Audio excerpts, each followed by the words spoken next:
Merci Père pour ta présence. Merci pour l'onction de ton esprit. Je prie vraiment Père que ce matin, tu puisses toucher les cœurs, que les forteresses, les raisonnements, les hauteurs, que tout ce qui s'oppose à ta connaissance soit renversé ce matin et que ton esprit touche le cœur. Je prie ce matin pour qu'il y ait un esprit de révélation. Alléluia. Que les yeux du cœur soient illuminés ce matin. Qu'un esprit de révélation soit manifeste et que les vies soient changées et transformées. Tout cela pour ta gloire. C'est à toi seul que nous donnons la gloire. Et nous te remercions, Seigneur, pour ce que tu vas faire ce matin. Dans le nom de Jésus, Amen et Amen. Amen. Pendant que je me préparais ce matin dans la prière, j'ai vraiment reçu cette pensée. C'est dans le calme et la confiance que sera votre force. Amen. Dans le calme et la confiance que sera votre force. Souvent dans les églises, je vois les gens sont très excités des fois. Et des fois, c'est beaucoup d'émotions. Et c'est beaucoup émotionnel. C'est beaucoup des choses de l'âme. Et on peut toucher l'âme des gens. Et ça va créer des... Tout le monde est excité. Yama, Kawasaki, Suzuki, Honda, Ora, Shikalabagada. Mais Dieu est Dieu des profondeurs. Amen. Une profondeur appelle une autre profondeur. Amen, amen, amen. Et c'est dans les épreuves qu'on fait nos preuves. Je répète cela. C'est dans les épreuves que l'on fait nos preuves. Et Dieu va faire un travail profond dans nos vies. Amen. Dieu va aller dans les profondeurs. Il veut vraiment aller au plus profond de nous-mêmes. Et on parle souvent du combat spirituel. Et j'y crois. Hein. Mais je crois que des fois, il y a du combat spirituel qui n'est pas juste. Parce qu'on a été mal enseigné. Et je crois vraiment que le vrai combat spirituel que nous avons, c'est de demeurer en lui. Amen. C'est de demeurer en lui. Parce que quand on demeure en lui, on reste dans la paix. Les circonstances extérieures, elles peuvent être terribles. Et des fois, les gens vont commencer, ils commencent à se battre, ils commencent à faire du combat spirituel, ils commencent à prier en langue, ils commencent à briser, à lier, à délier, et tout ce que vous voulez. Mais je crois que quand on a une certaine maturité, on reste simplement dans la paix, on reste simplement en Dieu, et on s'attend à ce que Dieu agisse. Ou alors on reste en Dieu tout simplement, et on est à son écoute. Amen. Et peut-être Dieu va nous dire de faire quelque chose, peut-être Dieu va nous dire de dire quelque chose, peut-être Dieu va nous dire de faire rien, reste simplement dans la paix, ou loue-moi, adore-moi, fixe tes regards sur moi, ne regarde pas sur les problèmes. Et là, on rentre, on demeure en lui, mais pas seulement. On rentre dans un repos. On rentre dans un repos. Et c'est là que Dieu nous voit. Le peuple de Dieu ne pouvait pas entrer dans le repos. Vous vous rendez compte? Le peuple de Dieu ne pouvait pas entrer dans le repos, alors que Dieu a un repos pour nous. Mais ils n'ont pas pu y entrer. Pourquoi est-ce qu'ils n'ont pas pu y entrer? Et la Bible nous dit à cause de leur incrédulité. Et Dieu, dans le Nouveau Testament, marche par la foi. C'est par la foi qu'on obtient les promesses de Dieu. Le juste marchera par la foi. Et nous sommes justes, nous sommes plus pécheurs. Hein. Oh. Amen. Amen. Est-ce qu'il y a des pécheurs ici? Il y a des pécheurs au filet, il y a des pécheurs à la ligne. Il y en a qui pêchent un peu, il y en a qui connaissent beaucoup. Écoutez bien ce que je vous dis. La manière à laquelle tu te vois, la manière à laquelle tu te perçois, va déterminer toute ta manière de vivre. Si tu te crois pécheur, tu pécheras. Parce que c'est normal, tu dis c'est ma nature. Mais si tu comprends que tu es juste, tu diras c'est pas normal que je pêche. Et ça va changer toute ta manière de vivre. Amen. C'est pour ça ton identité, la manière à laquelle tu te perçois, la manière à laquelle tu te vois, c'est fondamental. Et c'est pour ça que c'est important que tu apprennes et qu'on apprenne à se voir comme Dieu nous voit. Des créatures merveilleuses, des nouvelles créations, les choses anciennes sont passées, voici toutes choses sont devenues nouvelles. Et plus on apprend à se voir comme Dieu nous voit, parce que nous avons été créés à son image, plus on marchera comme Dieu veut que l'on marche. Amen. Amen. Mais des fois, je vais dans beaucoup d'églises, hein, et des fois, il y a du légalisme dans certaines églises. Et c'est beaucoup sur l'extérieur. Alors, il faut ceci, il faut cela, et ça, et ça, et ça. Mais Dieu cherche nos cœurs. Parce que Dieu sait que quand nos cœurs sont changés, on est changé, on est transformé. Quand le cœur est changé, on est changé. Parce que nous sommes notre cœur. Et quand notre cœur a été touché, quand notre cœur a été transformé, c'est là que ça se voit à l'extérieur. Okay? Et souvent, quand il y a du légalisme, on regarde beaucoup sur l'extérieur, ce qui se passe à l'extérieur. Mais Dieu regarde au cœur, parce que Dieu est Dieu des profondeurs. Il regarde dans la profondeur, il regarde à nos cœurs. Et ça, c'est très important pour nous de comprendre ça. Vous savez, je vois dans les églises, les gens, ils font beaucoup de choses, ils viennent. Ma mère, par exemple, je vous donne un exemple. Ma mère, elle était catholique et bon, elle s'est convertie après. Elle était avec mon père et ils sont venus dans la voiture. Et on arrive à l'église. Le vieux saint. Et la porte s'ouvre. Et dès que la porte s'ouvre, elle est rentrée dans l'église. Il y a une transformation radicale. Un miracle s'est produit. Elle est rentrée dans un vieux saint.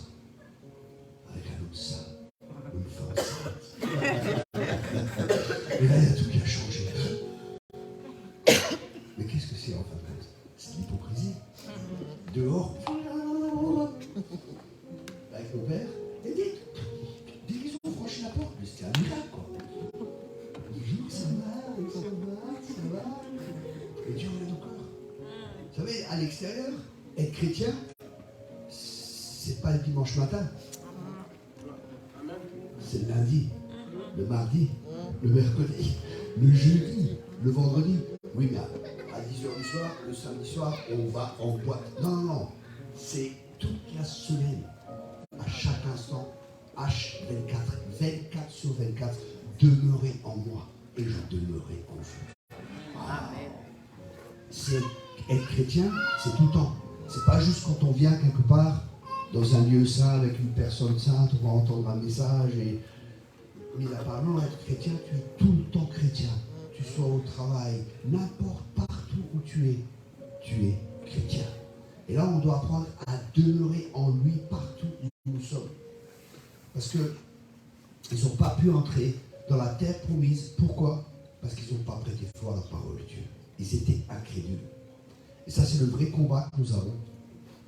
Parce que la Bible, elle parle du bon combat. C'est un bon combat. Hein. Et ce bon combat que nous avons, c'est le combat de la foi. On a un combat de foi. Et la foi, c'est s'approprier. La foi, c'est saisir. La foi, c'est prendre. C'est prendre quoi? Ce que Dieu nous donne par grâce. La grâce, c'est quoi? C'est quand Dieu nous donne ce qu'on ne mérite pas. Et la main de Dieu, c'est la grâce. C'est sa main qui se tend vers nous. Et nous, notre main, c'est la foi qui saisissons la grâce. C'est par la foi et la grâce que nous sommes sauvés. C'est par grâce et par la foi que nous sommes sauvés.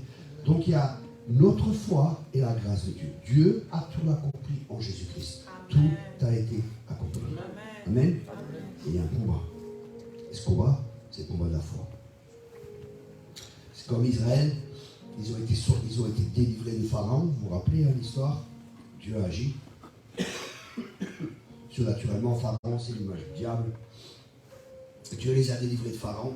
Après, ils devaient passer par le désert. Et là, Dieu leur apprenait qu'il est celui à qui pourvoir à tous leurs besoins avec richesse et gloire. Dans le désert, il leur apprenait qu'ils doivent apprendre à dépendre de lui. Parce que dans le désert, il n'y a rien. Dans le désert, tu es confronté à toi-même. Tu es confronté à Dieu. Tu es confronté avec tes manquements. Tu es confronté avec comme tu es réellement. Et là, Dieu veut nous apprendre justement à dépendre de lui à 100% et à apprendre à demeurer en lui. Et après, il y a le combat, et c'est là que l'Église est en train de rentrer. On est en train de rentrer de plus en plus dans la terre promise, dans les promesses de Dieu qui sont oui et amen. Il y avait un temps de désert où Dieu nous formait encore, parce qu'on a besoin d'être formé pour après combattre et s'emparer des promesses de Dieu qui sont oui et amen. Et là, maintenant, l'Église est en train de rentrer. Ça veut dire que le combat spirituel va s'intensifier, parce que les ténèbres recouvrent la terre, mais sur nous, la gloire de l'Éternel va se lever. Amen. Et là, on est en train de rentrer dans cette terre promise. Et justement, on doit apprendre avec la terre promise. Qu'est-ce que Dieu dit? Dieu dit, je vous donne un pays où coule le lait et le miel. Dieu donne. Mais ils doivent se battre. ils doivent s'en emparer. Ils doivent y aller. Okay? Et la manière à laquelle nous devons nous battre, c'est pas la foi. C'est simplement de croire que Dieu, ce que sa bouche dit, sa main va l'accomplir. Amen. Et ça, c'est dans une position de repos, dans une position calme. On est tranquille, on ne fait pas beaucoup de bruit. Aujourd'hui, oh, c'est quoi ce prédicateur? Il n'est pas en train de crier, il n'a pas d'onction, il n'a pas ceci, il n'a pas cela. Croyez-moi, l'autorité, elle n'est pas dans le ton, la tonalité de la voix. L'autorité, elle est quand tu sais qui tu es en Christ. Amen. Et quand tu sais le mandat que tu as. Amen. Là, tu n'as pas besoin de faire de grands cris, tu n'as pas besoin de sauter, tu n'as pas besoin de ci, tu n'as pas besoin de ça. Tu restes cool. Il sait qu'il est là pour régner. Il n'a pas besoin de s'énerver. Un roi ou une reine, ils n'ont pas besoin de courir, ils n'ont pas besoin de faire. Ils restent tranquilles, ils disent et les choses s'accomplissent. Et Dieu nous appelle à être des rois et à être des reines. Mais apprendre à demeurer en lui. Et quand nous demeurons en lui, ses paroles demeurent en nous.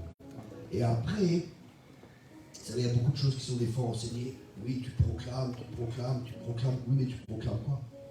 Tu proclames ce que Dieu te dit. Et si Dieu te dit quelque chose et que tu proclames, tu peux être sûr que ça s'accomplit. Tu peux être sûr. C'est pour ça la Bible est dans Jean 15.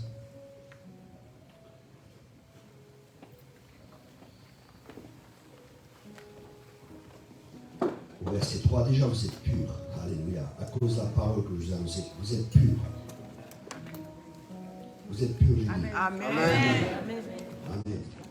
Ça, c'est la parole de Dieu qui dit, vous êtes purs. Amen. Demeurez en moi. Ça, c'est notre combat. Demeurez en moi et je demeurerai en vous. Comme le sarment ne peut lui-même porter de fruits s'il ne demeure attaché au cep, ainsi vous ne pouvez non plus si vous demeurez en moi. Ouais, ça, c'est une prise de conscience qu'on doit prendre, parce que dans le monde, souvent, on était orphelins et on faisait tout par nous-mêmes, par nos propres forces, par nos propres capacités. Mais maintenant, on a un Père qui pourvoit à tous nos besoins avec richesse et gloire. On a un Père qui s'occupe de nous. Et ça, c'est pas évident, parce qu'on a toujours fait par nous-mêmes, par nos propres forces, et après on devient chrétien, et on fait aussi, même si ça peut paraître spirituel, on fait par nos propres forces, on prie pour lui, on fait ceci, on fait cela. J'ai rien contre, mais il faut que ce soit conduit par cet esprit. Amen. Des fois, vous savez, une prière de 30 secondes, elle a plus d'effet que de prier toute une nuit. Oh, oh. Amen. 30 secondes avec foi, c'est différent. Je sais que Dieu m'exauce toujours, a dit Jésus. Wow. Je sais que le Père m'exauce toujours. Et là, il y a une longue prière. Elle dit, oui, faites pas comme les pharisiens, des longues prières, et balabi, bilachi, gababa, bobobo, et ci et ça. Prie avec foi, à partir d'une relation à cœur avec Dieu. Dieu veut ton cœur ce matin. Amen. Dieu veut ton cœur. Quand il a notre cœur, il a tout. Parce qu'il nous a nous, et nous sommes notre cœur. Ensuite, il dit, je suis le cep, vous êtes le sarment. Celui qui demeure en moi et en qui je demeure porte beaucoup de fruits. Wow, beaucoup de fruits. Car, sans moi, vous ne pouvez rien faire. Et ça, c'est un processus qu'on doit apprendre. Que sans lui, on ne peut rien faire. Parce que des fois, on croit qu'on arrive par nos propres forces, par nos propres capacités. Mais vous avez, je ne sais pas à quel niveau vous avez de maturité et tout ça, mais plus vous avancez avec Dieu, plus vous vous rendez compte que sans lui, vous ne pouvez rien faire. Il y a des gens, ils s'excitent des fois, hein, les prédicateurs et tout ça, je vois, ils s'excitent, ils font plein de choses. Et le problème, c'est qu'ils travaillent pour Dieu. Et ça, c'est le problème. Parce qu'il y a des gens qui travaillent pour Dieu, mais il y en a qui travaillent avec Dieu. Et c'est pas la même chose. On peut faire beaucoup de choses pour Dieu. On peut courir, on peut évangéliser, on peut faire plein d'activités. Et ça, je vois, des fois, c'est un problème dans les églises. Des fois, il y a beaucoup d'activités. Beaucoup d'activités. Il y a un activisme qui est dans l'église. Mais peut-être Dieu, il dit, arrêtez, sachez que je suis Dieu. Et qu'on s'arrête et qu'on sache qu'il est Dieu. Et au lieu de faire de plein d'activités pour lui, peut-être de chercher ce que lui veut. Et peut-être lui va nous dire, écoute, Pierre, tu as pêché toute la nuit et tu n'as rien pris. Mais à ma parole, avance dans les eaux profondes. À ma parole, jette le filet et tu pêches. Et la pêche est miraculeuse. Amen. Dieu est un Dieu de miracles. Amen. Et Dieu fait des miracles quand on obéit à sa parole. Quand on fait ce que Dieu nous dit. Ouais, je vois tellement d'activistes des fois dans les églises parce qu'on occupe les gens. Les gens sont occupés, ils sont occupés. Alors il y a la réunion de ci, il y a la réunion de ça, il y a la réunion de ceci, il y a la réunion de ci, il y a la réunion de ça. Arrêtez-vous et sachez que je suis Dieu. Et plus l'Église comprendra que sans lui on ne peut rien faire, on arrêtera peut-être toutes les activités qu'on fait et on dira ok, Seigneur, on va s'asseoir et on va te chercher toi. Parce que Dieu est un Dieu de relation. Et ce que Dieu veut avant tout, c'est qu'on ait une relation avec lui. Et une relation, c'est un cœur à cœur. C'est pas juste parler. C'est s'asseoir et écouter. Seigneur, qu'est-ce que tu veux nous dire? Quelle est ta parole pour nous? Quelle est la direction pour ma vie? Quelle est la direction pour l'Église? Quelle est la prochaine étape? Qu'est-ce que tu veux faire? Les gens demandent souvent, Thierry, financièrement, tu es béni là, tu es béni dans ce domaine, tu es béni dans ce domaine. Comment tu fais? Tu pries pour ça et c'est ça. Je ne prie pas pour être béni. Je prie pour connaître sa volonté. Amen. Et je fais sa volonté. Et quand je fais sa volonté, le reste suit. Amen. Dieu ne bénit pas ce que je fais. Il bénit ce qu'il m'ordonne de faire. Amen. Et quand je fais ce qu'il me dit de faire, il pourvoit tous les besoins avec richesse et gloire. Et ça, c'est un lâcher prise. Où on lâche prise. Et ça, c'est un... Et pour ça, pour pouvoir lâcher prise, on doit avoir confiance. Et pour faire confiance, il faut connaître quelqu'un. Si tu ne connais pas, tu ne peux pas faire confiance. Mais plus tu connais Dieu, plus tu lui feras confiance. Parce que tu sais qu'il est bon. Et c'est là que tu peux lâcher prise. Tu n'as plus besoin de faire par toi-même, par tes propres forces. Tu lâches prise. Et tu sais que ce que sa bouche dit, sa main l'accomplira. Tu sais que Dieu n'est pas un homme pour être bon, pour mentir. Mais Dieu ne ment pas. Sa parole, c'est la vérité. Ce qui a marqué dans sa parole, c'est la vérité. Et ça, c'est ce que Dieu désire. Il veut qu'on marche par la foi et non pas par la vue.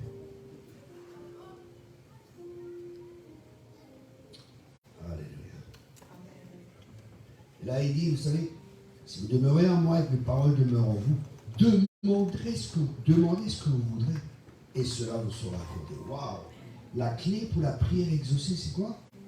C'est que ces paroles demeurent en nous et on demande selon sa parole et ça se réalisera. C'est pour ça qu'il faut connaître sa parole, parce que Dieu et sa parole sont un. Ce matin, j'ai une question. Est-ce que tu as une relation avec Dieu? C'est aussi simple que ça. Vous savez, vous pouvez venir à l'église, vous pouvez connaître tous les principes. Et ça, c'est le problème souvent.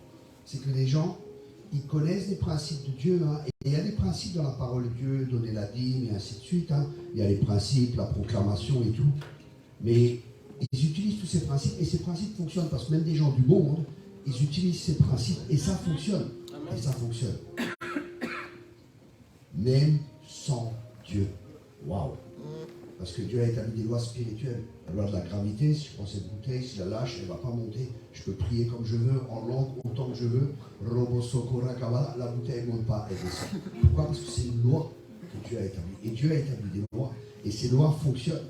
Mais ces lois fonctionnent même sans relation avec Dieu. Mais Dieu veut une relation. Sa priorité, c'est une relation parce qu'il est ton Père et qu'il t'aime. Amen. Amen. Dieu t'aime. Et plus tu découvres l'amour de Dieu pour toi, plus tu l'aimeras. Et plus tu voudras avoir une relation avec lui. Parce que le but, c'est la relation avec Dieu. Dieu, il n'est pas venu pour donner une religion, il a donné son Fils. Pour qu'on puisse à nouveau être réconcilié avec lui. Pour qu'on puisse être transformé à son image. Et c'est une réconciliation avec Dieu. C'est comme s'il n'y avait jamais eu de séparation. Ce mot réconciliation, c'est comme... ce mot réconciliation était utilisé quand un roi était déchu et qu'on le remettait de nouveau dans sa position. Waouh! Rendez-vous compte de ça, du privilège qu'on a. Être avec le roi des rois et être des rois. Parce que Dieu veut qu'on règne dans sa vie. Dieu veut qu'on domine au milieu de nos ennemis. Et c'est dans le calme et la confiance que sera votre force. Le calme et la confiance que sera votre force. On n'a pas besoin d'être excité. Hein. Il faut rester tout calme. La présence de Dieu. L'ennemi voit. Hein. Il voit, celui-là, j'arrive pas à le stabilisé là. Je fais tout ce qui est possible. Il reste tranquille, mimi. Il ne bouge pas.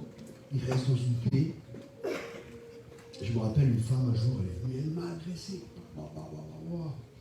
Et il y avait vraiment une paix surnaturelle qui était là et je la regardais, je souriais. Elle a perdu tous ses moyens. Je me rappelle une fois, j'avais regardé 60 jeunes dans la... J'avais fait un séminaire de jeunes. On était une soixantaine de jeunes et je les ai amenés dans la rue pour évangéliser. On a pris possession. Et on était aussi tous mis à genoux, on a prié, voilà Seigneur, on déclare que c'est toi le Seigneur de cette place, c'est ça. Et c'est devant une église catholique. On s'est levé, on a commencé à évangéliser. Je leur ai montré comment évangéliser de différentes manières, hein, en prophétisant sur les gens et tout. Il y avait une file de gens qui attendaient pour recevoir des paroles, c'est fort. Et il y avait un monsieur qui était là, il arrive. Ah, mais qu'est-ce que vous faites Je lui parle du Seigneur. Ah, mais moi je suis catholique, c'est pas normal, vous devez aller dans l'église, essayer ça. Vous savez, Jésus, alors, mon modèle c'est Jésus, il était aussi dans la rue, il allait de lieu en lieu, essayait ça. Oh, il m'a cassé, c'est pas normal, et qu'est-ce que vous faites avec ces jeunes ici et ça? Et j'étais là, je me retenais de pas rire, j'étais tellement rempli du Saint-Esprit, et quand on est rempli du Saint-Esprit, on est rempli de paix et de joie. Rempli du Saint-Esprit et de joie. Et j'étais là, je me retenais de pas rire, et il disait en plus vous moquez de moi, je dis non, monsieur, je vous vois pas de vous, mais vous savez, je suis tellement rempli de Dieu et tellement rempli de Saint-Esprit. Et il m'attaquait.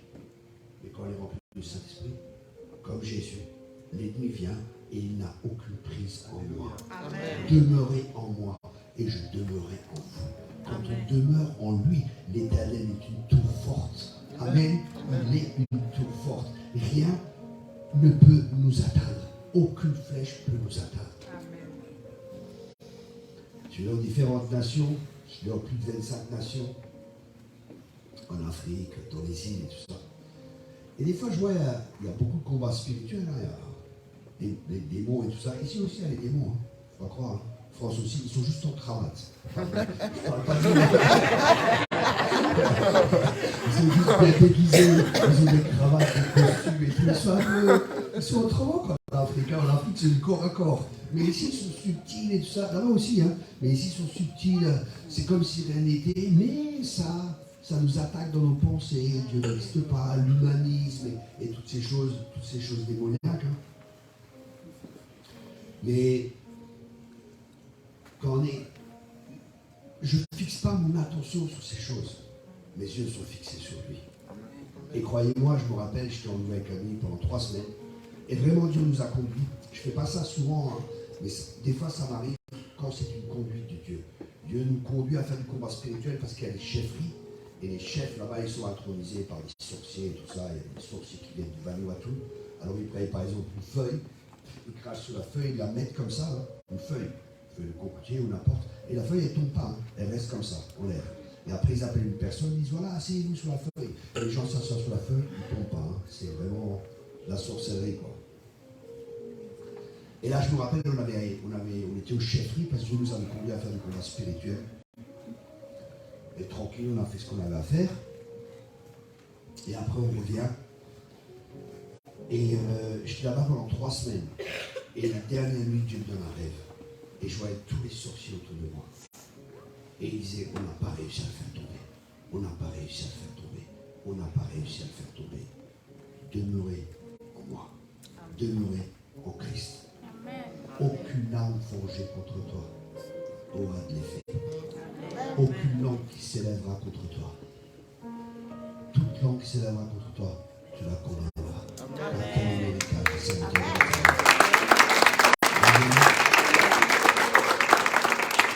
Reste dans la paix. Reste dans la confiance. Un jour, j'étais avec un ami, on irait évangéliser. Et c'était un genre de discothèque, pas vraiment discothèque, c'était beaucoup de musique rock et tout ça. Et j'étais avec un ami, on est parti là, on est parti du Seigneur, on a parlé du Seigneur et tout. Et un homme qui vient. Non, d'abord il y a une femme qui est là, c'est à côté de moi. Et comme je suis beau gosse, elle me drague. Elle drague et tout. Et moi je commence à parler du Seigneur à cette femme ici et ça. Et elle dit, ah, elle parle de Jésus ici et ça. Et un homme il vient comme ça. Il me fait, je suis sataniste, habillé en noir et tout. Je suis sataniste. Je regarde, Je dis Seigneur, pardonne-lui car il ne sait pas ce qu'il fait. Et il essaie de maintenir. Il y avait vraiment un combat qui était là. Il parlait ici et ça. Et moi, et ceci, et cela. Et le diable est plus fort que Jésus, il l'a crucifié et tout. Je dis la croix, c'est une folie pour ceux qui périssent. Mais c'est la puissance de Dieu pour qui faut croire. Amen. Contre la parole de Dieu, il n'y a pas de puissance. Contre la vérité, il n'y a aucune puissance. Le gars était déstabilisé. Il a essayé de tout faire. Mais je restais tranquille dans la paix. Parce que je sais que celui qui est en moi est plus grand que le petit qui est en ce monde. Amen, amen, amen. Celui qui est en moi est plus grand que celui qui est dans le monde. Amen. Et c'est là, vous savez, des fois, je vois des gens, ils font du combat spirituel et leur motivation, c'est la peur. C'est pas la foi. La motivation, c'est la peur. Ils ont peur. Alors, je suis pas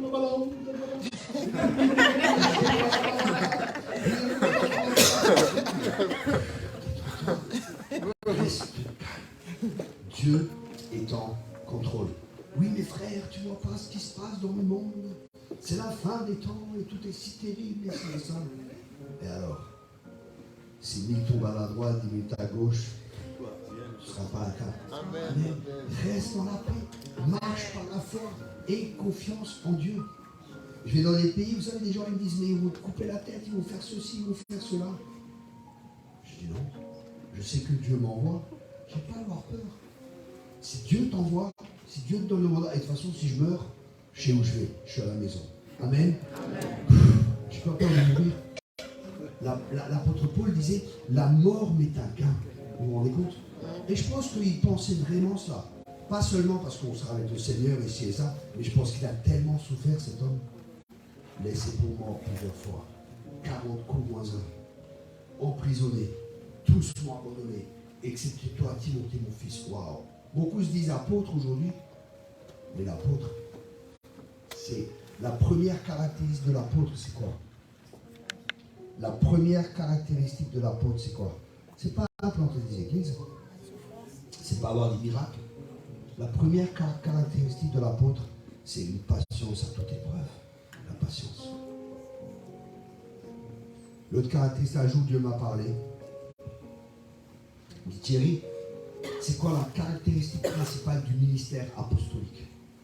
La caractéristique principale, bon il y a la patience, mais c'est quoi la caractéristique principale du ministère apostolique? Je dis Seigneur, tu sais que je ne sais rien. Alors, parle-moi.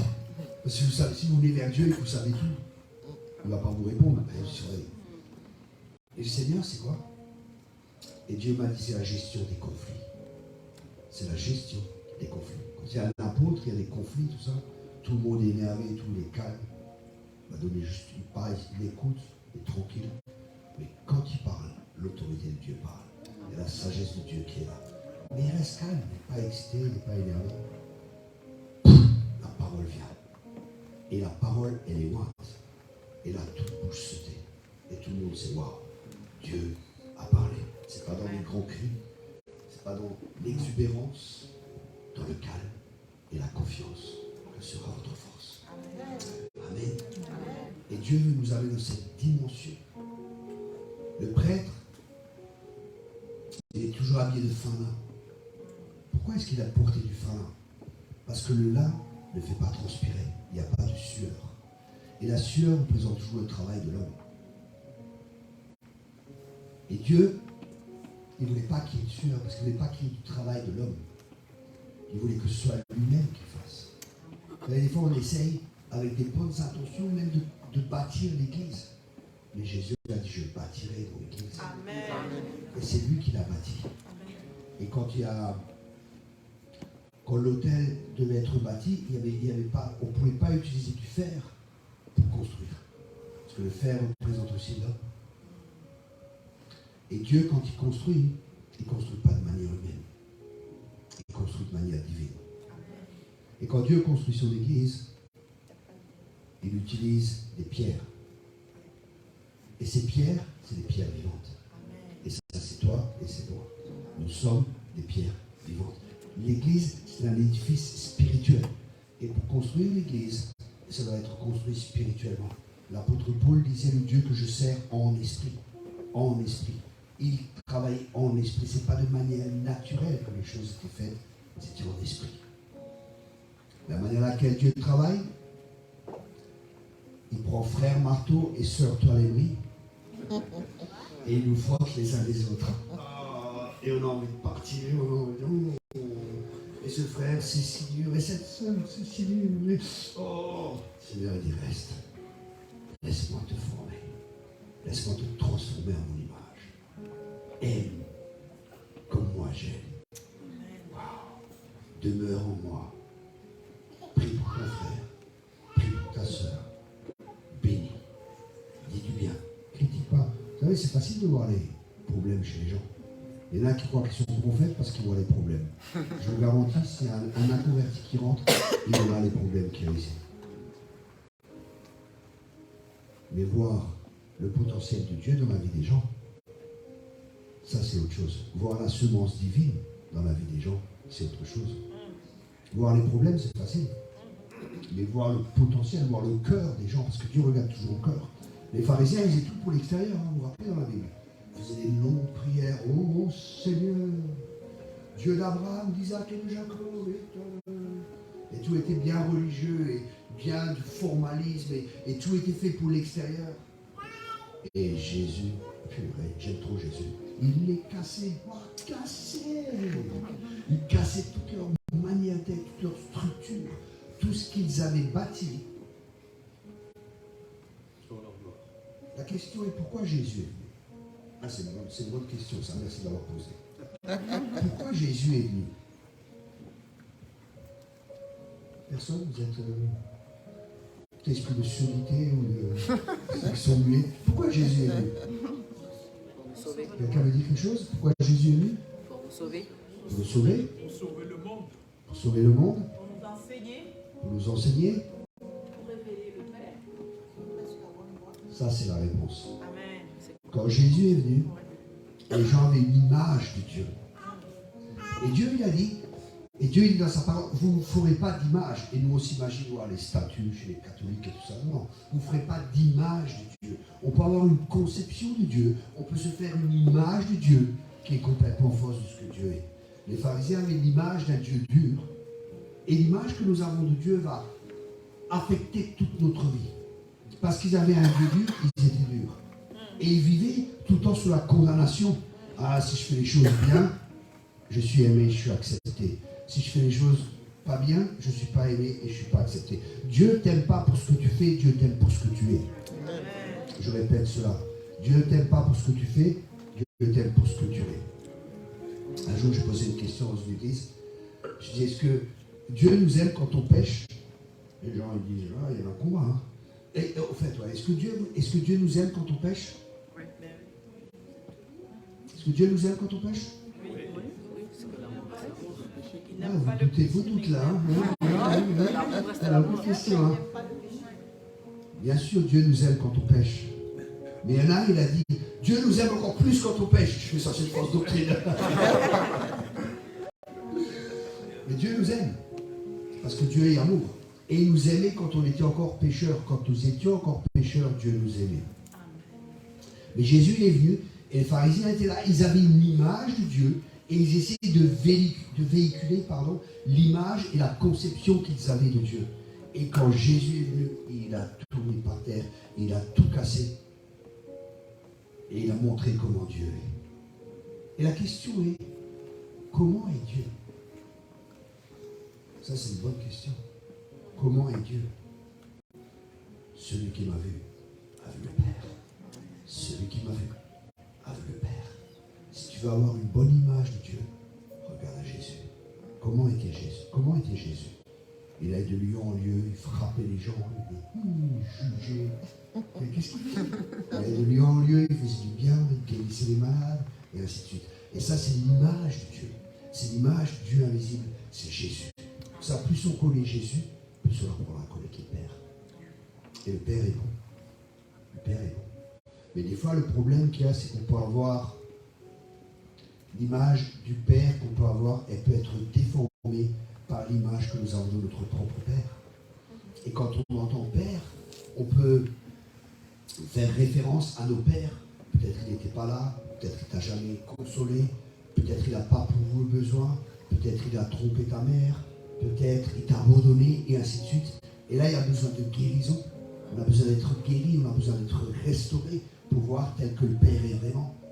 Et si tu connais vraiment le Père, plus tu connais le Père, plus tu seras dans la paix, plus tu seras dans le repos. Plus tu connais le Père, plus tu vas refléter la paternité de Dieu. Et c'est ça que le monde a besoin. Parce que le monde, c'est un orphelinat. Et ils ont besoin de père et de mère. Et l'Église aussi. Et Dieu est en train de lever des pères et des mères spirituelles. Mais là aussi, des fois, je vois, il y a aussi des fois, il y a un manque d'équilibre des fois. Des fois, la mère et le père spirituel, et tous sont là, ils sont presque à genoux, et si et ça, non. C'est pas ça un père et une mère spirituelle. Vous comprenez, il y a une fausse notion, des fois, c'est trop exagéré, dans un sens, et des fois, pas assez. Des fois, t'es mon pote, et si et ça, non. Comme un père et une mère, il y a comme un respect à avoir, mais des fois, il y a trop. Vous comprenez? Ouais. Il y a des fois, trop. Ah, le père spirituel arrive et tout le monde est presque à genoux et en train de ramper par terre. Non, c'est vrai. C'est vrai. Non. Moi, mais les gens que je forme, ou les gens que j'ai engendrés dans le ministère et tout ça, tranquille, on parle tranquillement. Ils me respectent, mais je ne suis pas là en train de mettre au-delà. On est tout simple, on est normaux, quoi. Jésus était normal. Amen. Jésus était normal. Purée, il cassait tout. Ah, il cassait tout. Ah, c'est trop fort. Comme vous disiez, Jésus, c'est trop fort, non? Il chamboulait tout. Tout ce qui était humain, il le chamboulait. Parce que son objectif, c'est d'amener le royaume de Dieu. Et ça doit être notre objectif. Que ton règne vienne. Et que ta volonté se fasse sur la terre comme au ciel. Dieu veut que son règne vienne. Dieu veut établir sa seigneurie aussi dans l'Église. Vous savez, il y a plus de 20 ans que Dieu me dit, dis-leur qu'ils me rendent mon Église. Parce que je crois qu'on a fait beaucoup de choses qu'on appelle Église, mais ce n'est pas en relation vraiment avec Dieu. On l'a fait par nos propres forces. On l'a fait par nos traditions. On l'a fait par des choses qu'on a appris. Et pas de mauvaises intentions. Hein. On pense que c'est juste. Et on pense que c'est juste. Mais ce n'est pas parce qu'on pense que c'est juste que c'est juste. Et c'est pour ça que Dieu envoie de nouveau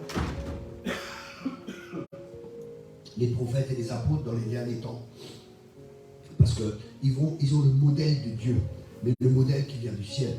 Comme Noé a reçu le modèle pour construire la barque ou le bateau, Dieu lève de nouveau des prophètes et des apôtres pour avoir le modèle du ciel, pour bâtir l'Église selon son modèle à lui. Et je peux vous garantir, elle est différente de l'Église en grande partie que l'on connaît maintenant.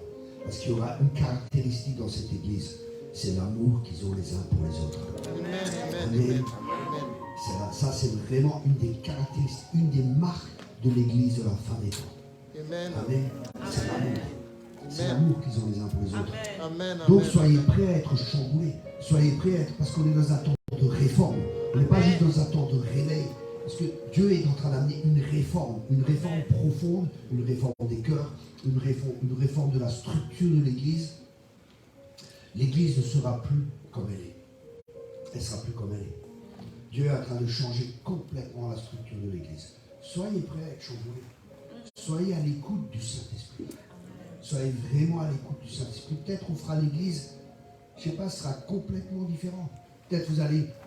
Il m'arrive, hein, j'ai dans une église, et le pasteur me dit écoute, ouais, Thierry, tu peux prêcher? Je dis non, je ne sens pas que c'est le temps encore. Et c'est un ami en moi, donc je peux me permettre, des fois je suis prudent. Hein. Je suis prudent, je ne vais pas... Quand je ne connais pas encore, je suis prudent. Je suis calme. Et là, j'étais là, tranquille. Et je dis, je ne crois pas, il faut encore attendre. Et j'attends comme ça, et le Seigneur me dit, va au fond là-bas et impose les mains à la femme. Il y a une femme au fond, j'impose les mains, délivrance ici et ça. Après je vais au devant, je dis au pasteur, les pasteurs disent, non, on peut y aller. Non, je sens qu'il faut encore un peu être dans l'adoration. Et on va dans l'adoration, le Saint-Esprit commence à venir, les gens commencent à être touchés ici et ça. Et les transformations se faisaient. Jésus reveut son Église. Mais nous, on est tellement habitués, des fois on a des habitudes, on a 3 chants, 2 chants d'adoration, la Sainte Seine, et je sais exactement maintenant, on va m'appeler, c'est le prédicateur qui va prêcher ici et ça. Mais peut-être Dieu veut que une journée, un culte, ce soit peut-être juste qu'on l'adore. Parce que le but, on vient pour lui. Amen. On vient pour lui. Amen. Amen. Et peut-être qu'il veut juste qu'on l'adore, ou peut-être qu'il veut juste qu'on prie, Ou peut-être il veut juste qu'on soit là, tranquille, on attend. Seigneur, qu'est-ce que tu veux faire? Et qu'on écoute, qu'on soit à son écoute. Parce que Dieu est Dieu. Et Dieu peut faire au-delà de ce qu'on pense et au-delà de ce qu'on espère.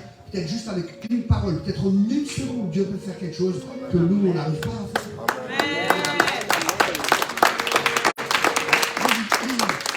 Et c'est là qu'on doit apprendre à être vraiment dans cette paix. Vous savez, je vois tellement de choses, des gens qui font tellement d'activités, d'évangélisation, tellement de choses. Mais souvent, on fait tellement de choses qu'on oublie de faire ce que Dieu nous dit de faire. Et qu'est-ce qu'il a dit? Là, au nouveau, on veut m'inviter quelque part pour un truc d'évangélisation, ici et ça. Je dis, j'ai déjà fait des évangélisations avec des milliers de personnes et tout. Et c'est bien, mais je ne crois pas que c'est la méthode de Dieu. Pourquoi? Jésus a dit, allez et faites des disciples. Et j'ai écrit un livre sur le disciple-là. Et selon les statistiques, c'est très simple. Une personne qui gagne une personne par jour au Seigneur et ainsi de suite. Ou alors une personne qui fait des disciples. Et au bout de 15 ans, je crois qu'il y a une telle multiplication dans le disciple-là qu'il y a beaucoup plus de gens qui sont au Seigneur et qui restent au Seigneur. Parce qu'ils disent qu'actuellement, je ne sais plus le pourcentage de gens qui viennent au Seigneur, il y a un très petit pourcentage qui reste au Seigneur. Un très petit pourcentage. Mais quand on fait des disciples, c'est autre chose. Quand on fait des disciples, et disciples, c'est donner tout, c'est donner toute ta vie. C'est pas juste une partie de ta vie. Les gens mangent chez toi, les gens connaissent ta vie, ils voient comment tu vis, tu partages ta vie, tu partages Christ.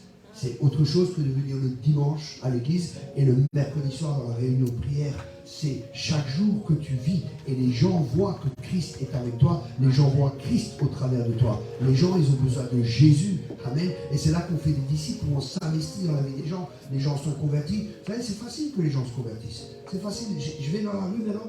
Je vous garantis, en 1 heure, j'ai 10 personnes qui font la prière pour accepter Jésus-Christ. Vous ne croyez pas?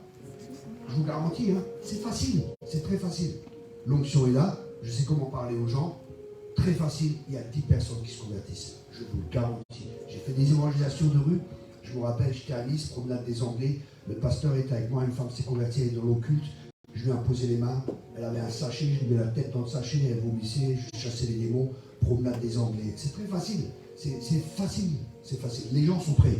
Mais nous, des fois, on a une mentalité. Ah, mais le monde est si difficile, les gens ne sont pas prêts, et on prie. Arrête de prier sans, et il va gagner des âmes. Des fois, vous savez, des fois, on prie tellement qu'on ne fait rien. Mais le but, le point où je veux en venir, c'est de faire des disciples. Là, par exemple, hier soir, il y a des gens qui sont convertis. Mais qu'est-ce qu'on va faire maintenant avec? Qu'est-ce qu'on va faire avec ces gens? Est-ce qu'on les laisse? C'est comme un couple, il faut un bébé, et il le laisse. Est-ce que c'est bon? Non, c'est pas bon. Il faut qu'il y ait un suivi.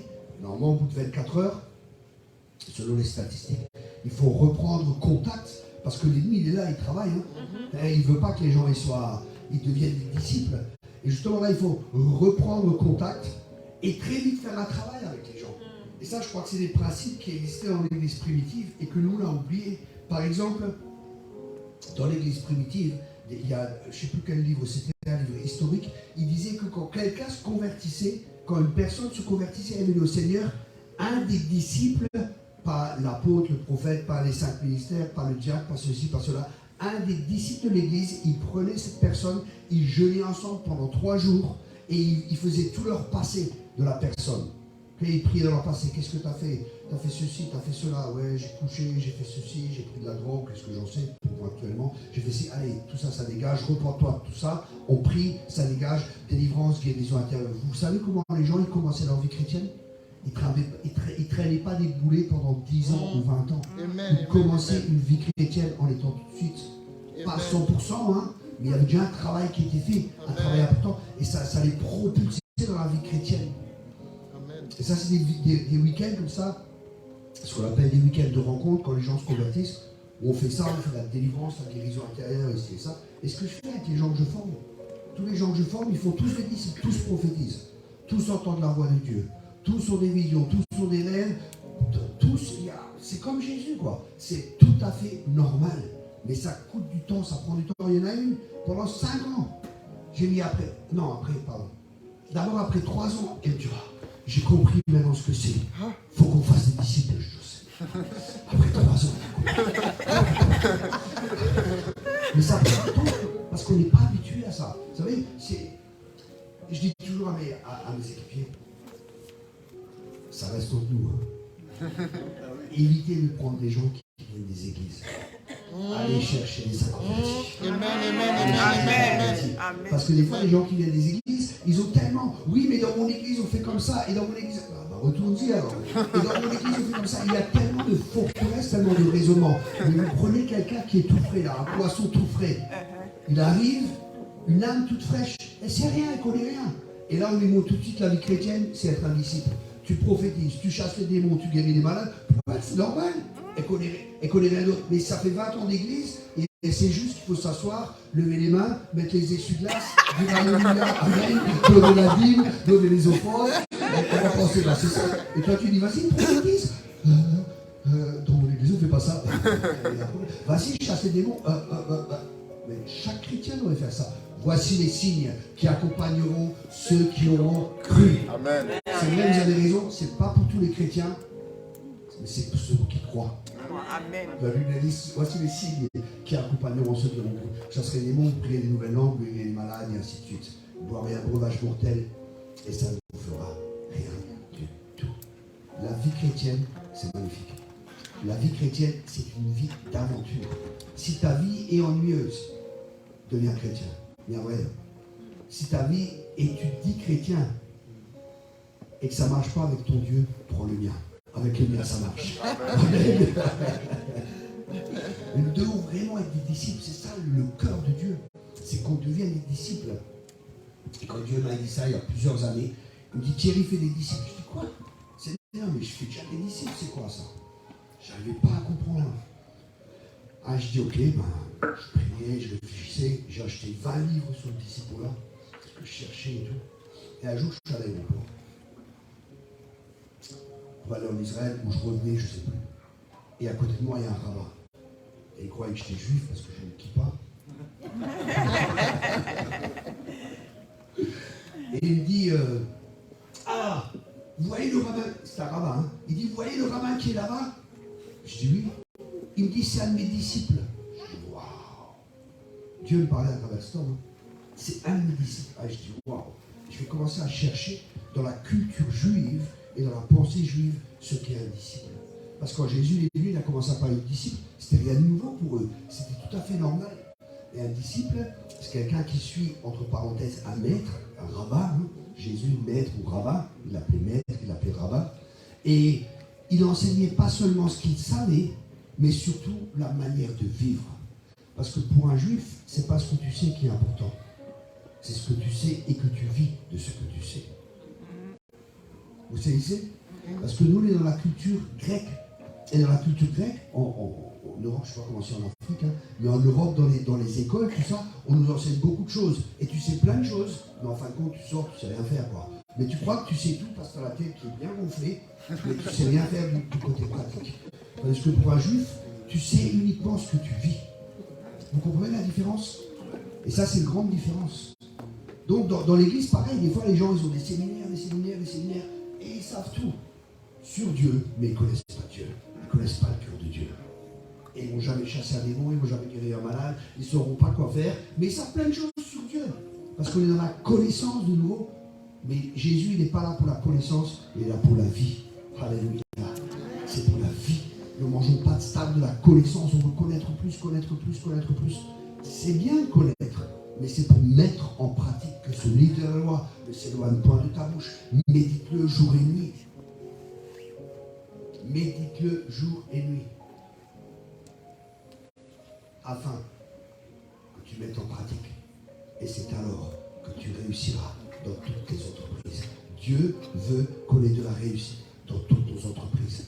Amen. Et la clé, c'est la méditation de la parole de Dieu. Qu'est-ce que c'est méditer?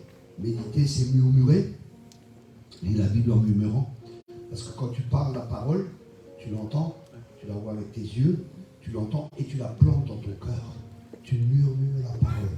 Tu réfléchis à la parole. Ce n'est pas juste lire la parole, c'est méditer la parole. Méditer, c'est comme une vache. Vous savez, les vaches, qu'est-ce qu'elles font? Elles ruminent. Ça descend, ça remonte. L'herbe hein, qu'elle mange, ça descend, ça remonte, ça descend et ça remonte. Et c'est exactement comme ça avec la parole de Dieu. Pourquoi quand ils font ça, les vaches, qu'est-ce qui se passe? Toutes les vitamines, tout ce qu'il y a dans l'herbe, c'est extrait. Et si on fait ça, quand on médite la parole, toute la force, toute la puissance de la parole de Dieu, elle est extraite et elle prend de plus en plus vie en nous. Alléluia. Et ça, c'est la vie de Dieu qui vient. C'est pour ça que ce livre de la loi ne s'éloigne point de ta bouche. Médite-le jour et nuit. Mets en pratique. Et c'est alors que tu auras du succès dans toutes tes entreprises. Tout le monde veut du succès. On est souverain. Alléluia. Psaume 1. Tout le monde est là? Amen. Ça va? Ça vous nourrit? On passe un peu au côté pratique. Je suis allé dans différentes directions.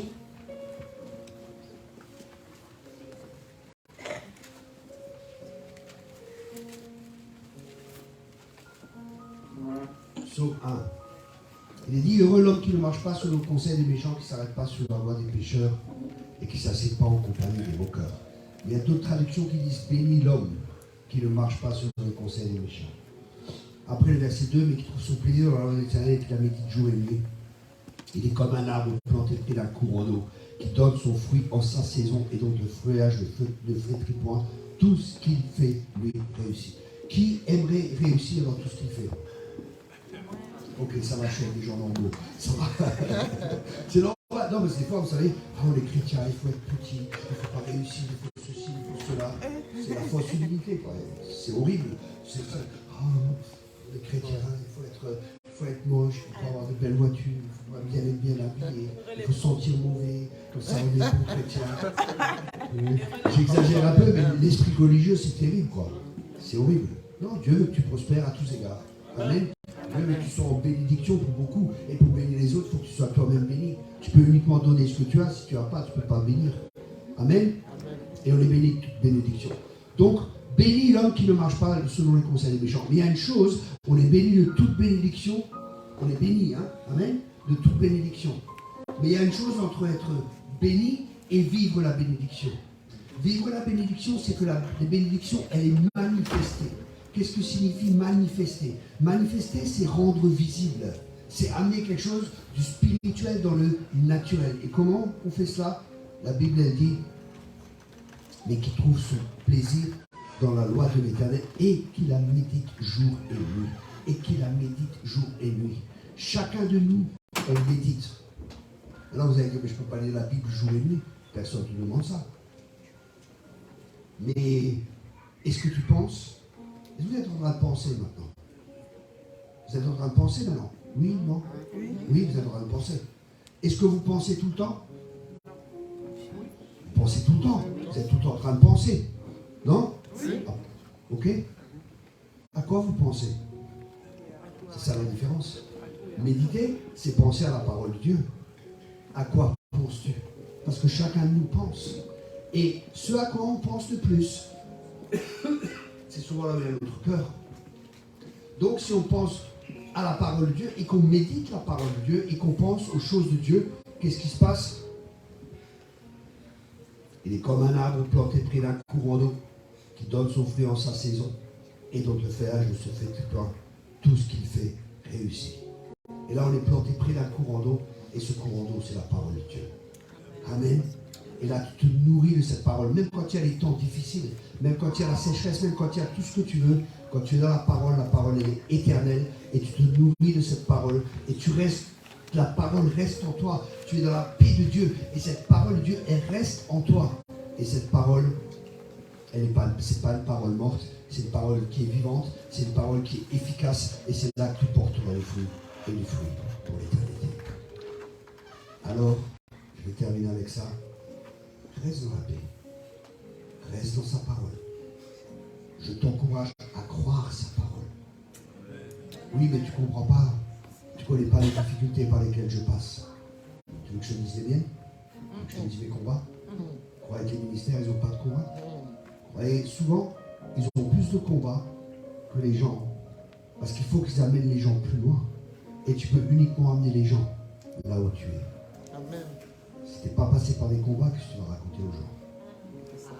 Vous savez, j'ai des gens qui sortent de l'école de théologie, et c'est ça, ils ont une grosse tête bien remplie, mais ils n'ont jamais rien vécu. Ils n'ont jamais rien vécu, ils les amener sur le terrain, ils vont pleurer leur mère. Oh, il a 13 jours à ma maman. Je les amener sur le terrain. Oh, il y a sorcellerie, il y a ci, il y a ça. Oh, je dors pas la nuit. Alors, meurs, prends ta croix et meurs. Amen. Terminé. Il y a une différence, hein, entre les gens du terrain. En théorie, je sais tout. Et en pratique, c'est ça la différence. Ok. Merci Saint-Esprit. Merci Saint-Esprit pour ta présence. Merci Seigneur d'avoir parlé à nos cœurs. Merci Seigneur de continuer la bonne œuvre que tu as commencée en chaque année. Merci Père. Merci Père de bénir l'Église. Merci de bénir tout à chacun. Merci Seigneur pour ta grâce qui est suffisante. Et nous voulons vraiment dépendre de plus en plus de ta grâce. Alléluia. Merci Père. Merci Père d'accomplir tes projets pour cette Église. Que tes projets de paix et non de malheur et un année plein d'espérance s'accomplissent pour cette Église dans le nom de Jésus. Amen et Amen. Est-ce que j'ai encore un peu de temps, pasteur? Ok, merci. Je sais pas, je regarde juste si j'ai des paroles ou quelque chose pour quelqu'un. Je vais voir comment Dieu me conduit. Je regarde si j'ai des paroles pour quelqu'un. Tranquille, Mimi. La chicane. Je vois les péchés, là. Je vois les péchés. Oh, détendez-vous. Détendez-vous. Quand j'étais à l'Oreille la nuit, la première fois, ils entendent qu'un prophète venait. C'est la première fois qu'un prophète venait. Ils ont tiré. On voulait se cacher sous les chaises. On ne savait pas où se mettre. J'avais peur. Alléluia.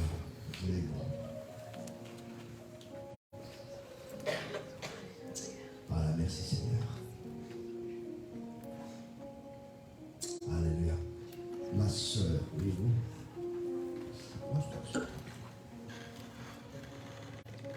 Dieu a mis les épreuves et les combats et il veut vraiment vous encourager. Il est fier de vous. Le Père est fier de vous. Parce que malgré tous les combats, vous êtes restés fidèles. Alléluia.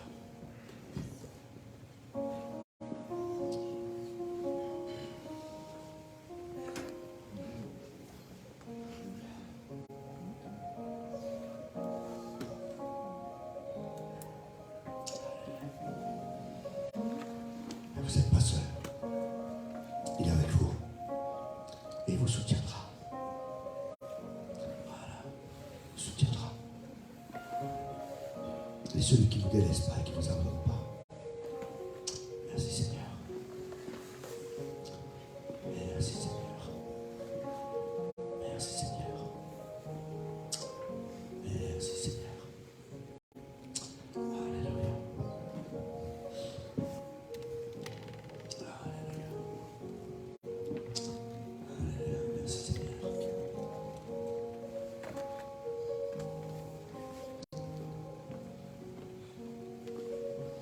Ma soeur, je vois que vous faites beaucoup de soucis, et vous vous inquiétez beaucoup, et vous êtes un peu comme Marthe, vous vous inquiétez pour beaucoup de choses. Il y a un repos pour vous, un repos en Dieu, et Dieu veut que vous appreniez à le connaître de plus en plus, et que vous ayez un cœur à cœur avec lui, parce qu'il y a un repos pour vous, il y a un repos, et Dieu veut que vous entrez dans ce repos. Que vous déchargez sur lui. Voilà. Déchargez-vous sur lui. Il est votre Père. Vous n'êtes pas seul. Il est votre Père.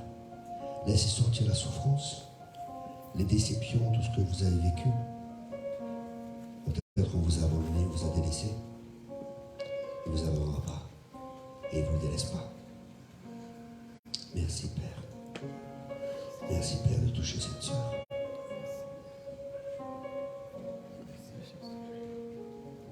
Voilà.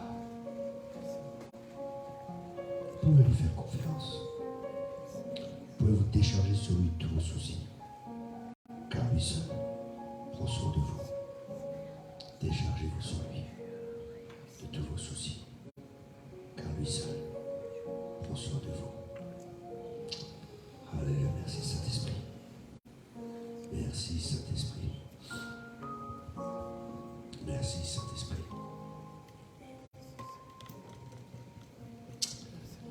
Nasser, c'est ça, c'est Nasser?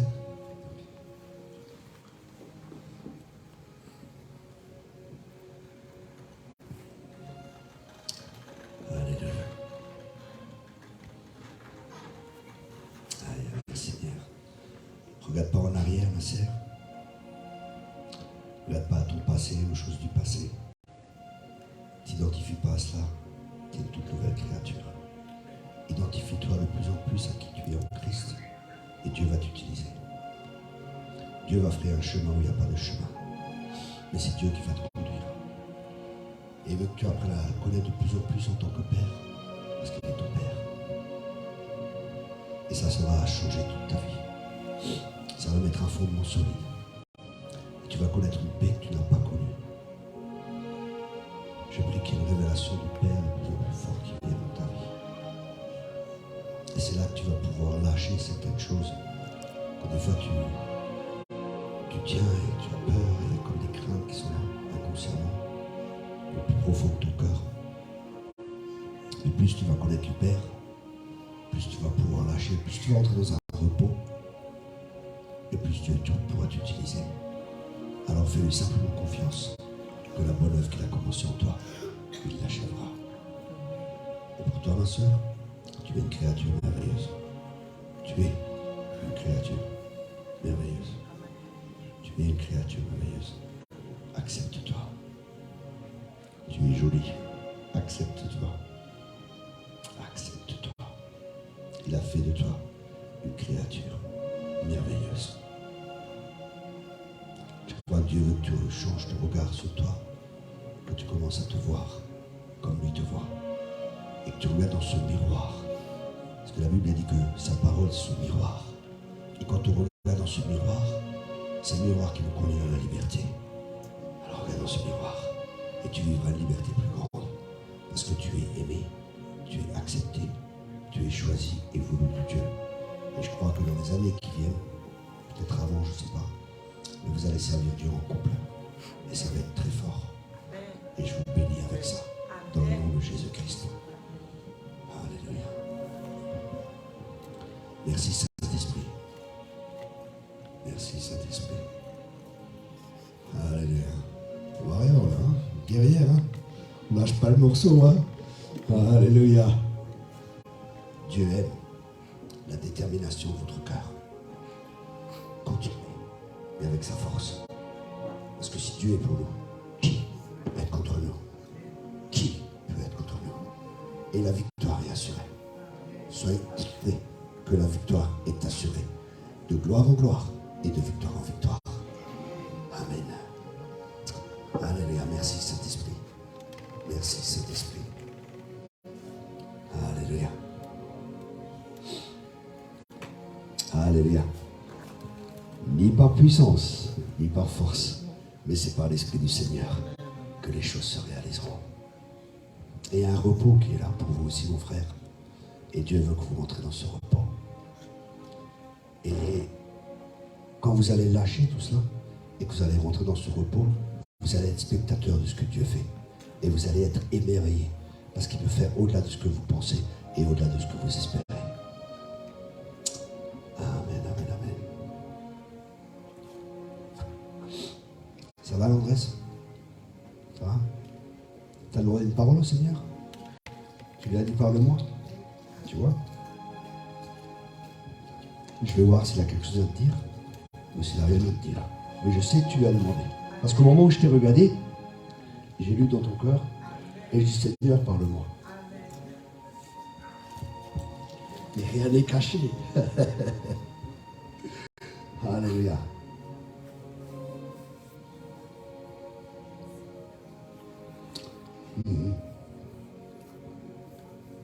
Ouais, pour toi aussi, l'Andresse, il a Dieu voit ton cœur et tu as un bon cœur. Hein. Tu veux faire avancer les choses. Mais je vois des fois que tu cours un peu partout. Et Dieu veut que tu arrêtes de courir et que tu t'assoies sur ses genoux. Quand tu es assis sur ses genoux, pas que tu sois juste assis comme ça, mais que tu mettes ta tête sur sa poitrine comme Jean mettait la tête sur la poitrine de Jésus. Parce que Dieu veut te parler, Dieu a des choses à te dire. Et quand Dieu va te parler, quand Dieu va te dire ces choses, ça va guérir ton cœur. Ça va aussi amener une stabilité émotionnelle, la parole de Dieu. Parce que ça va séparer les choses dans ta vie. Et ça va amener une stabilité émotionnelle. Et tu ne voudras plus faire avancer les choses, mais tu voudras marcher avec Dieu. Et les choses avanceront automatiquement quand tu marcheras avec lui. Alors arrête de courir, sache qu'il est Dieu et rentre dans son repos. Amen, amen, amen. Alléluia. Thank you, Jesus. Merci, Seigneur. Alléluia, merci, Seigneur. Ça va les jeunes? J'aime bien les jeunes. Parce que je suis jeune aussi. Amen. La sainteté convient à sa maison. Et je vous encourage vraiment à vous garder pur. À rester pur. À rester pur. À être mis à part pour le Seigneur. Je parle à tous les jeunes, hein? Pas juste à un ou deux. Parce que ce qu'on sème dans notre jeunesse, c'est ce qu'on va récolter plus tard. Et Dieu ne nous demande pas de nous garder purs parce qu'il ne nous aime pas. Dieu nous demande justement de nous garder purs parce qu'il nous aime. Amen. Parce qu'il sait que toute relation sexuelle en dehors du lien du mariage peut amener des gros problèmes. Les démons sont transmis à travers ça. Il y a des liens d'âme qui sont là. Et après, quand vous vous mariez, vous allez repenser à vos anciens partenaires et ainsi de suite. C'est pour ça, gardez-vous purs. Dieu, s'il nous demande quelque chose, c'est pas parce qu'il nous aime pas, c'est justement parce qu'il nous aime. Ok? Dieu ne veut pas nous limiter, mais Dieu veut nous libérer. C'est pas pareil. Mais la rébellion n'accepte aucune limitation. Elle n'accepte rien. Je sais mieux. Non, tu sais pas mieux que Dieu, je sais pas mieux que Dieu. Dieu sait mieux. Et tout ce que Dieu nous dit, c'est parce qu'il nous aime. Alors gardez-vous purs. Je parle à plusieurs aussi. Pas que aux jeunes. À d'autres aussi. Gardez-vous purs. Arrêtez de courir à gauche, à droite. Et d'essayer de combler votre manque. Parce que le manque que vous avez, c'est un manque spirituel. Et on ne peut pas combler un manque spirituel avec quelque chose de charnel. Ça doit être comblé spirituellement. Amen. Et le manque que vous avez, c'est cette relation avec Dieu. Et dans votre relation avec Dieu, Dieu comble. C'est là qu'on est dans le repos. C'est là qu'on est dans la paix. C'est pour plusieurs ici. La sainteté convient à sa maison. Amen. Alléluia. La sainteté convient à sa maison. Que celui qui sanctifie continue à sanctifier et que celui qui pêche continue à pêcher. Ça va, on a des temps vraiment particuliers. Hein. L'Église, elle est dans un temps particulier. C'est un temps de jugement. Et ce mot jugement, il y a différents mots en grec, mais ce mot jugement, c'est le mot chrysos. Et ça signifie séparation. Et Dieu est en train de séparer. Dieu est en train de... Il est là avec son van à la main et il est en train de faire un tri. Et en même temps, il est en train de peser aussi. Chaque personne, est-ce que tu veux vraiment me suivre? Ou est-ce que tu as encore un pied dans le monde et un pied avec moi? Prophète Élie, hein? Et l'esprit d'Élie revient dans l'église parce qu'il veut ramener le cœur des pères vers les fils et le cœur des fils vers les pères. Et il veut ramener les gens à Dieu. Ça, c'est l'esprit d'Élie. Il ramène, revenez à moi de tout votre cœur. Alors arrêtez de... Comment on dit? Arrêtez de clocher, ou encore il y a un autre nom, non? Encore. Que il disait. Arrêtez d'être dans le compromis, plus simplement. Et vous allez voir que si vous quittez les compromis, parce que c'est des fois, mais c'est un petit compromis, Non, c'est les petits renards qui mangent la vigne et qui détruisent tout. Alors je vous encourage vraiment, peut-être que vous ne pouvez pas le faire par vos propres forces, par vos propres capacités, on ne peut pas de toute façon, mais comptez sur la grâce de Dieu et allez voir votre pasteur, allez voir les leaders de votre église, confessez les choses. Hein, on n'est pas là pour vous juger, hein. On est là pour aider, c'est pas pareil, on a tous besoin de la grâce, mais n'attendez pas. S'il y a des choses dans votre vie qui vous lient, allez voir vos responsables. S'il y a des choses où vous tombez, et où vous retombez, et où vous retombez, et je parle à plusieurs ici, hein, allez voir vos leaders. Ils prieront pour vous, et vous allez voir que ça va dégager, peut-être pas la première fois, le juste tombe 7 fois, mais il se relève toujours. Amen. Alors allez voir vos leaders. Les leaders, on n'est pas là pour vous juger, on n'est pas là pour vous condamner, on est là pour vous aider. Et ça demande de l'humilité, de reconnaître. Mais Dieu élève les humbles et il résiste aux orgueilleux. Voilà ce que j'avais pour vous ce matin. Merci beaucoup, pasteur, d'avoir invité. Merci pour votre confiance. Il vous aime, je vous aime. Soyez tous abondamment bénis. Merci beaucoup.